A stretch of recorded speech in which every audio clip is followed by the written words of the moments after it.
Before we get stuck into this, I'm just going to ask you to think, what are the two fundamental things you need to do to pass this exam? Think. I hope you thought one of the things I have to do in this exam is to compare and to explain my comparisons. Two, the whole point of this podcast is to help you with your specialist in-depth knowledge. And now, let's get stuck in to the Russian agricultural economy.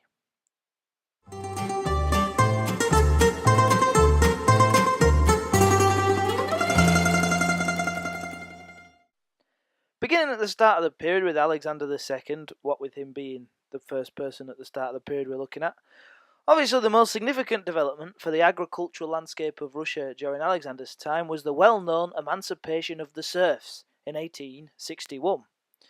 Before 1861, the peasants had been seen as the property of the nobility that owned the land, and it was seen as something that was stifling the Russian economy generally. The idea of being emancipated was something that was obviously hugely popular with the peasantry, but was also quite unpopular with the nobility, who were quite happy that they were able to exploit the working class. So the Emancipation Act ended up being something of a compromise, with the result that neither the peasantry nor the nobility were particularly happy about the outcome. So in relation to our question, it's difficult to decide whether or not the nobility or the peasantry lost more than they gained or gained more than they lost. For the peasantry, they gained the freedom to decide their own affairs. They could marry who they wanted, they could own private property, they could own a business if they were lucky enough to have the means to start one. However, though they gained certain freedoms, they were saddled with a 49-year redemption payment, set at 6% interest.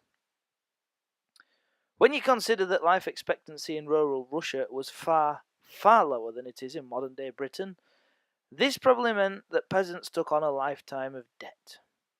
Furthermore, the nobility had been forced to give up land to the peasants, and although this was supposed to be overseen by official surveyors, the reality was that the nobility was allowed to keep their best land, and thus the land that the peasantry were left paying for was usually the worst available land. So you can kind of see how the peasants, even though they'd been emancipated, still had reasons to be upset. And there's some stats in there that you could have taken out and memorised for your exam. For the nobility, well, they had lost their slave labour and now had to pay for workers to work their land, but they did gain in compensation, which was financed partly by the redemption payments. And the land that they got compensation for, that they gave away, as we've said, was usually the worst land, but it was also usually valued way above market prices. So they tended to get more for the land in the end than it was worth in the first place. Don't go thinking that the nobility, it was all rosy for them though, because by 1905 the land owned by the nobility had been reduced by 40%, and many had ended up going into debt and had been forced to sell off their land. It's also worth noting that the peasantry wasn't entirely free, because they still had to answer to the Mir with regards to farming practices. In 1881, Alexander III took the throne, and the most significant event in agricultural terms was probably the famine of 1891, which was blamed on Finance Minister Vashnegradsky, see podcast on Russian industry, because Vashnegradsky had attempted to improve government finances by exporting grain, which had worked. It had improved government finances with other countries paying for Russian grain. But the silly thing Vashnegradsky did was to continue to export grain even as people began to starve in what was a famine. The Russian people certainly lost more than they gained from this.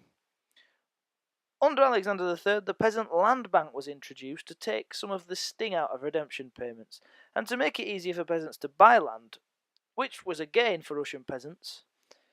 But he also introduced land captains to keep discipline, which was a bit of a loss for Russian peasants. Witte, appointed by Alexander III but serving mostly under Nicholas, was the first finance minister to take the brave decision to prioritise industry over agriculture, which eventually resulted in rural discontent, peasant uprisings, and criticism from the nobility within government, who mostly relied on agriculture for their income. So Witte ended up being ousted from his position as finance minister. And in agricultural terms, Well, the people didn't benefit from that, as you can tell perhaps by the peasant uprisings, although heavy industry certainly benefited from it. Under Nicholas II, Stolyepin was the next finance minister after Witte, and he took some significant actions that affected agriculture. Perhaps the most significant action was Stolyepin's wager on the strong, in which Stolyepin pinned his hopes on the more able, educated peasants. Probably the exact same group of peasants that would later be discriminated against and referred to as kulaks by the Bolsheviks. Anyway, Stolyepin hoped that if he gave these best peasants more opportunity to purchase land through the Peasant Land Bank and allowed peasants to consolidate their land into small holdings instead of using strip farming. So strip farming was whenever you grow something, it takes nutrients out of the land, and the land needs to regain those nutrients before you can grow something in it again. Nowadays we tend to use fertilizer, but in the olden days they had strips instead of fields, and every now and again, one of the fields of strips of land that different families would work on, one of those fields would be left fallow, and it would regain some of the nutrients, whilst the other fields around the village or wherever it was, they would still be farmed, and it went in sort of a rotation, but it wasn't particularly efficient. Britain had got rid of strip farming towards the start of their industrial revolution, a lot sooner than when Stolyepin was suggesting it should happen under Nicholas II. Anyway, these peasants were allowed to consolidate their land into small holdings instead of using the strip farming, and the idea was that farming practices would improve as other peasants tried to copy the best peasants, because they'd seen how successful the best peasants had been. Stolyepin pinned his hopes on the best. He wanted these best peasants to drag the rest of the peasants up. And Stalin, when it comes to it later on, he wanted to keep the kulaks down.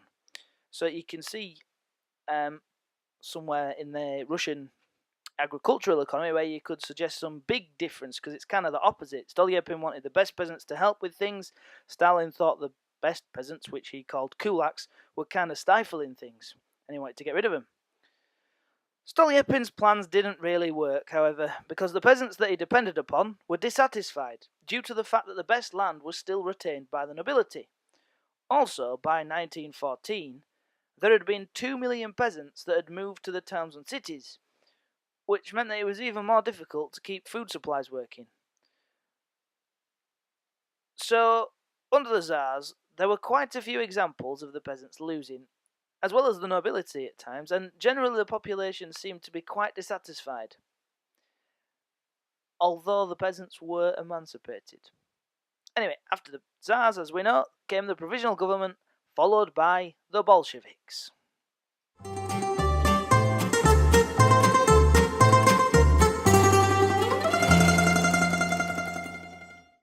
The provisional government was not in power for long enough to have done much of note to change the agricultural economy of Russia, and indeed perhaps the most significant thing that occurred between February 1917 and October 1917 in this respect was something that the provisional government didn't do, and that was that they didn't do anything about the issue of land ownership, which helped them to become unpopular. The rationale for this was that the war had to take priority, and the provisional government said they couldn't tackle a land issue until elections had been held, which wouldn't be held until after the war. The peasants reacted to this by taking land by force, which mostly began during the July days, and the Bolsheviks exploited this trend with their slogan, "Bread," it's the other way around, "Peace, land, bread." Soon after taking power, Lenin passed the Decree on Land, which meant that peasants could seize land. But this was like putting a sign on the fridge saying, "You can eat as much chocolate cake as you like," after someone had already been in and eaten the chocolate cake, because the peasants were already taking the land. The Bolsheviks soon began to treat the peasants with similar contempt to the Tsars, with the hated grain requisitioning that came with war communism, and led to famine. If you listen to the podcast on industry, you can hear more about the unpopularity of war communism. When the NEP, New Economic Policy, was put into place, the kulaks were more respected, perhaps in a similar way to during Stolyepin's wager on the strong, and the number of people classed as a kulak grew. Now, as you should be aware from your lessons, a kulak was a more wealthy peasant. But there's an interesting fact in the textbook that states, in 1925, a kulak was a peasant who owned at least 3 cows. Now, I don't know about you, but to me, if your measurement of a peasant who is quite well off stands at 3 cows, then you are not part of a particularly affluent society. In 1928, the Bolsheviks must have come to the same conclusion, because this measure of what a kulak was increased to a whopping 6 cows. Anyway, despite being more respected, the kulaks were also forced to pay higher taxes, were not allowed to vote, which wasn't a big loss as you had little choice but to vote for a Bolshevik anyway, and were not allowed to send their children to state schools. Things were to get much, much worse for kulaks under Stalin, who held kulaks responsible for the problems in the economy, and he also wanted to collectivize agriculture. Lenin wanted to collectivize farms, but he had warned about trying to do this too quickly, and urged for a gradual move towards collectivization, so that by the time Stalin had seized power, only 3% of farms were collectivized. Stalin was having none of that, and he went straight for it, none of this gradual business.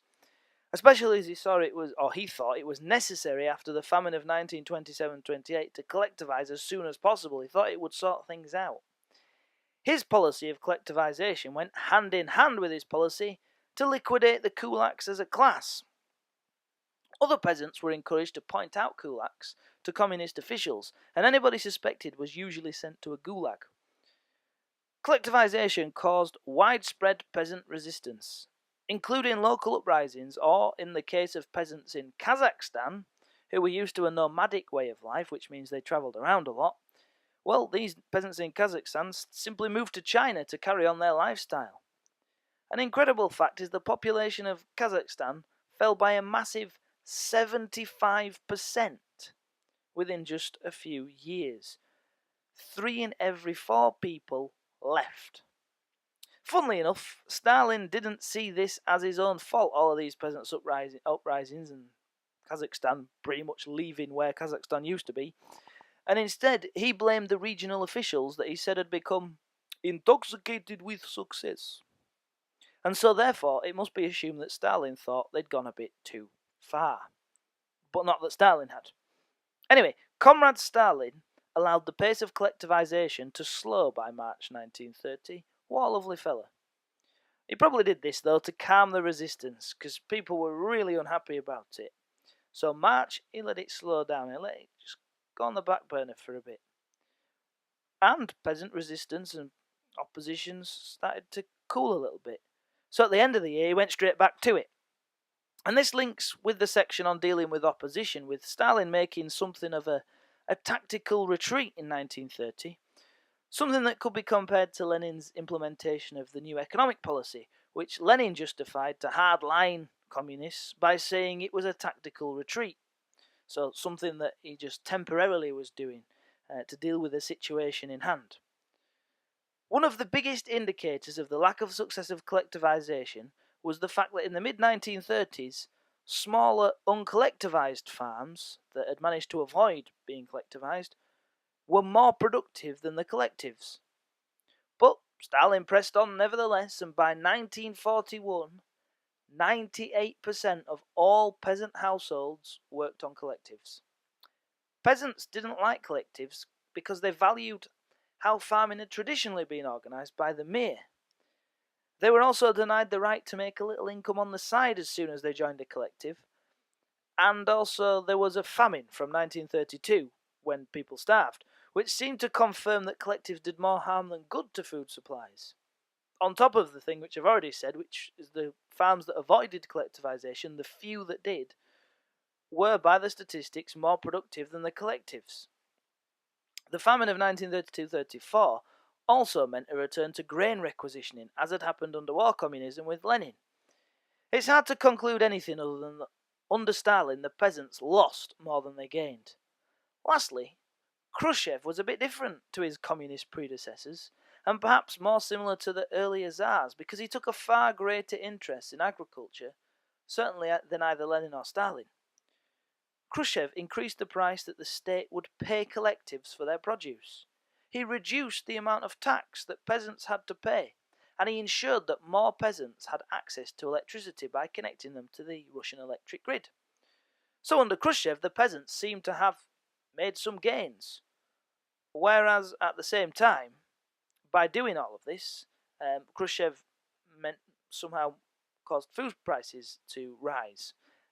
Because he was paying more for the food. So food prices in the cities rose, which upset the urban workers. So Russian people, the peasants may have gained from that, the farmers, but at the same time there was a bit of a loss for the urban workers.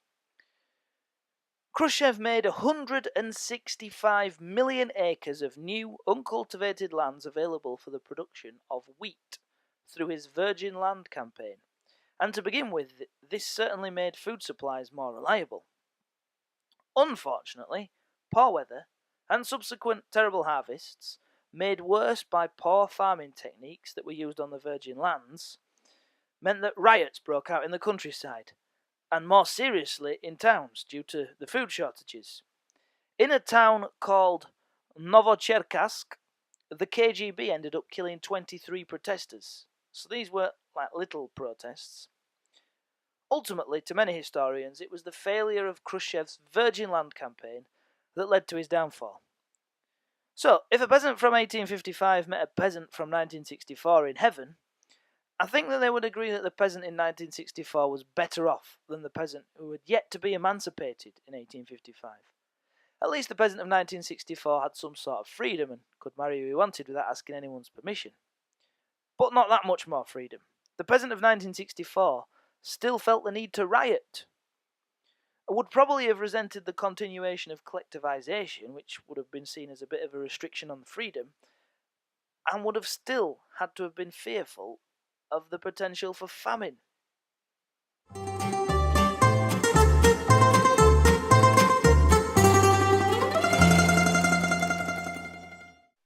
So, in conclusion, and referring back to the focus question that we've got for all of these economy and society podcasts, the peasants were seen as and treated as second-class citizens throughout this period, and the needs of agriculture was mostly seen as subservient to the needs of industry, though under Alexander II and Alexander III, investment and focus on industry was not done at the expense of agriculture. Until Witte took the office as finance minister, mostly he made his changes under Nicholas II. The dominance of the needs of industry in the minds of the majority of Russian rulers came because they felt this was necessary to catch up with the West. Also, something that was evident throughout was that the peasants never got a satisfactory solution to their demands for fair distribution of land. With the nobility returning the best land under the Tsars, and then the land coming under state control with the Bolsheviks. Only briefly with the decree on land did the peasants get what they wanted with regards to land distribution, but this wasn't to last. Mostly the peasants stayed resentful towards the Bolsheviks, because they made all land under state control, and it was pretty obvious to them that some of the communist elite kept aside a fair amount of land for their own personal use. And if you get a question about Red Tsars, well, there's an example, because communist elite were doing what the nobility were doing, keeping aside land for their own personal use. Through the period 1855 to 1964, the peasants lost out time and time again. Even when Khrushchev took more of an interest in agriculture than most of the rulers before him, his Virgin Land campaign was ultimately a failure. And thus it can be said in agricultural terms, the Russian people that worked on farms lost more often than they gained. But at the same time, if you judged a peasant life of 1855 to a peasant life of 1964, they did gain overall, most notably with the Emancipation Act of 1861. The point I'm trying to make here is that there's more events in which restrictions or not very nice things like famines happened to the peasants.